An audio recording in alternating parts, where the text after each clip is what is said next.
Rreshtet e Dëborës janë rikthyer në zonat malore të juglindjes së vendit, duke përfshirë fshatra turistik dhe disa akse kryesore rrugore, ndërsa strukturat e mirëmbajtjes ndodhen në terren për të garantuar qarkullim normal. Sipas të dhënave zyrtare, rreshtet Dëbore janë regjistruar në zonat turistike të Dardhës së Voskopojës, si dhe në territorin e Kolonjës dhe zonën e Mokrës, përfshirë aksin Qukës-Qafploç.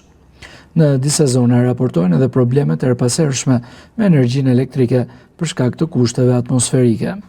Sipas informacionit të përditësuar nga Autoriteti Rrugor Shqiptar, Drejtoria Qendërlindje, rreshtet e Dëborës nisën në segmentet Libonik-Rëmbec-Plas dhe në aksin Korçë-Voskopoj, ku po kryhet pastrim dhe kriposje, ndërsa qarkullimi vjen normalisht me përdorimin e gomave dimërore. Në aksin Maliq-Kufi-Gramsh, rreshtet e shiut gjatë natës kanë sjell dalje të dy premve me inerte në rrugë, ndërsa grupet e punës vijojnë ndërhyrjet për pastrimin e plot segmentit. Rreshtet Dëbore janë regjistruar edhe në aksin Ersek-3 Urat pa ndikim në qarkullim.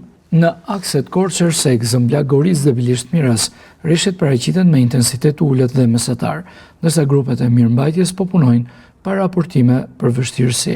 Ndërkohë në segmentin Kirse-Bobështic-Dardhë po operojnë 2 mjete përpastruese dhe rekomandohet qarkullimi vetëm me goma dimërore. Autoritetet bëjnë të ditur se të gjitha akset rrugore mbeten të hapura, ndërsa strukturat janë në gatishmëri të plotë.